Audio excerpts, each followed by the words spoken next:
Thank you. You may be seated. We are here on the matter of State of Ohio versus Donald Kopchak, case number 25CR0520. Mr. Kopchak is present in court with his counsel, Attorney Spellacy. We're here today to impose sentence pursuant to a jury verdict which was adopted by the court of guilty of 2 counts of abduction, each felonies of the 3rd degree, 1 count of ethnic intimidation, a felony of the 5th degree, and 1 count of assault, a misdemeanor of the 1st degree. Present on behalf of the state of Ohio is Mr. Salisbury, Judge. Both, Judge.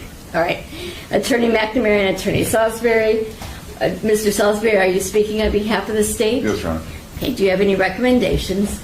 Yes, Your Honor. You heard the trial, so there's no need to belabor the facts. As I said in the Mr. Lajak sentencing, this is a crime that kind of divided the community, very impactful, we believe.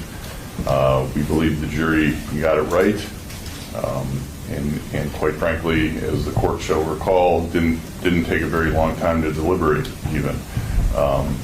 The impact on the victim was great, and although that impact was so great, he still to this day is saying he doesn't want anything bad, see anything bad happen to these 2 guys, which is kind of amazing to me, considering what he was put through that day, both physically and mentally now, as you heard his testimony. The defendant, in my mind, has still not taken responsibility, although he does say he does never deny doing anything. I don't believe that's true. You'll recall his testimony. I don't believe he did admit to all the physical aspects that he did to the victim, but you know, I'm not saying he sat there and denied doing anything. He didn't. And again, he thought he was justified in doing so. That belief was clearly wrong, and is clearly found by the citizens of Medina County not to be tolerated.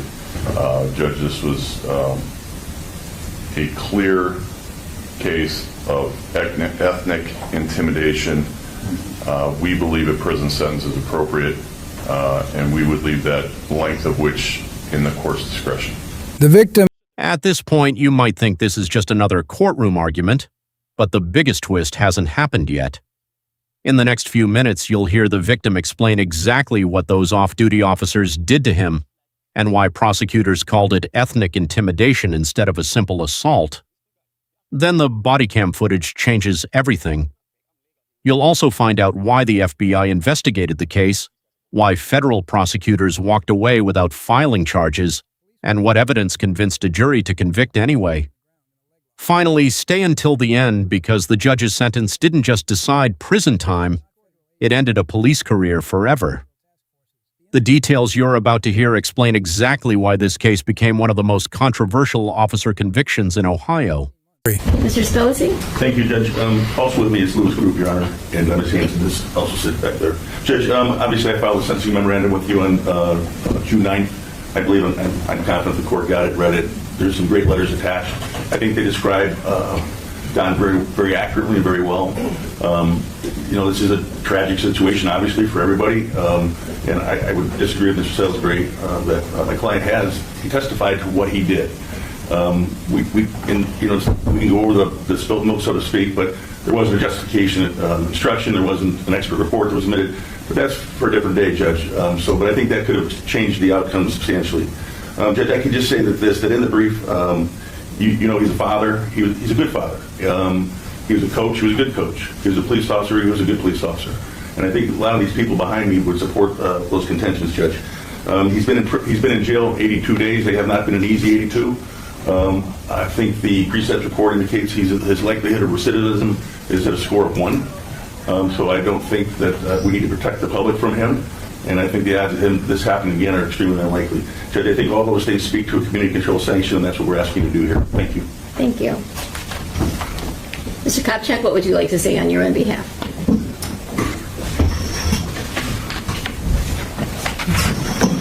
Your Honor, I just want to go off exactly what my lawyer just said, that I never denied anything. I took the stand and I was honest, and that's what I was told to be. I was told to be honest by my lawyers and my union, and that's what I did. I sat there and I was honest, and never in my life did I ever think that I would be here sitting in front of a judge like this, and that's not the type of person that I am, and those letters and everything that are put in front show that what I've done in my life and what I've would continue to do when I'm out.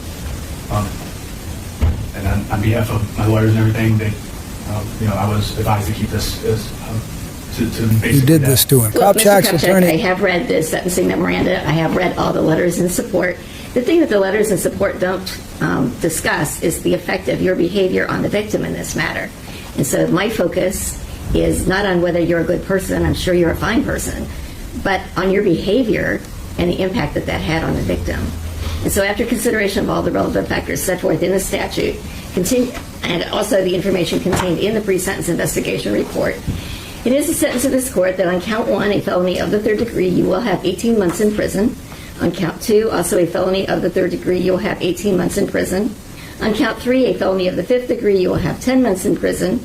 And on the misdemeanor of the 1st degree, you will have 120 days in jail. Your time will run concurrently and not consecutively. Upon your release from prison on counts 1 and 2, you will have a mandatory period of post-release control of between 1 to 3 years at the discretion of the adult parole authority.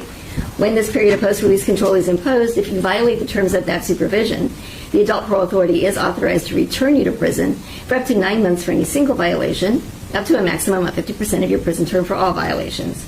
If while on post-release control you are convicted of a new felony offense, in addition to being punished for the new offense, the judge could add an additional consecutive prison term of 1 year, or whatever time remains on your post-release control term, whichever is greater. As you will be incarcerated, all fines and costs will be waived. Also, on count 3, the felony of the 5th degree, you may be subject to a period of 2 years possible discretionary post-release control. I also need to notify you of your appellate rights. You have the right to appeal the conviction or sentence in this case. You do that by filing a notice of appeal with the clerk of courts for the Court of Common Pleas within 30 days Months of in this state sentence. prison. Those I'm sentences going to run. make an oral motion for a stay of the sentence on behalf of Mr. Kopchak. There are a couple matters with respect to that. For a stay motion, there are basically 2 considerations. The first is the same kind of bond considerations the court would normally consider when releasing somebody pending a trial. I'm going to defer to the court on those. There's already been a personal recognizance bond. If this is granted, that would be appropriate. I have no reason to believe that there's anything that's changed, simply because Mr. Kopchak has been convicted. He's the same person before you. Same family, same considerations. He's not a flight risk. As to whether or not a stay should be granted, the general standard applied by the Court of Appeals across the state of Ohio is whether there's a reasonable argument for appeal. The court referenced numerous times in the transcript, which I've now read in the last couple of days, that there could be an appeal, likely would be an appeal. There were a couple issues. I'm happy to address the specific issues pending appeal if the court would like to get into that, but I think that given all that's happened, it's probably safe to say the court understands the issues from the trial, and we would just say that there are reasonable grounds for appeal. Coming out of today, if the court could issue a ruling on this in writing in the sentencing entry, that could avoid a written motion, but I'm also happy to brief it in writing for the court. It's up to the court. Please let me know what the court would prefer from me going forward from here, but that's the motion, and thank you for your time this morning for that. Thank you. Your oral motion is denied. Your client has filed motions with this court in which he has indicated that he would prefer to be in prison rather than remain in the Medina County Jail. And so I am going to grant him his wish and let him go to prison at this time. May I be heard on that, Your Honor? No. Okay, thank you. Thank you. Anything else on behalf of the defendant? No, thanks. Anything else on behalf of the state of Ohio? No, Your Honor. Okay, thank you. We are in recess.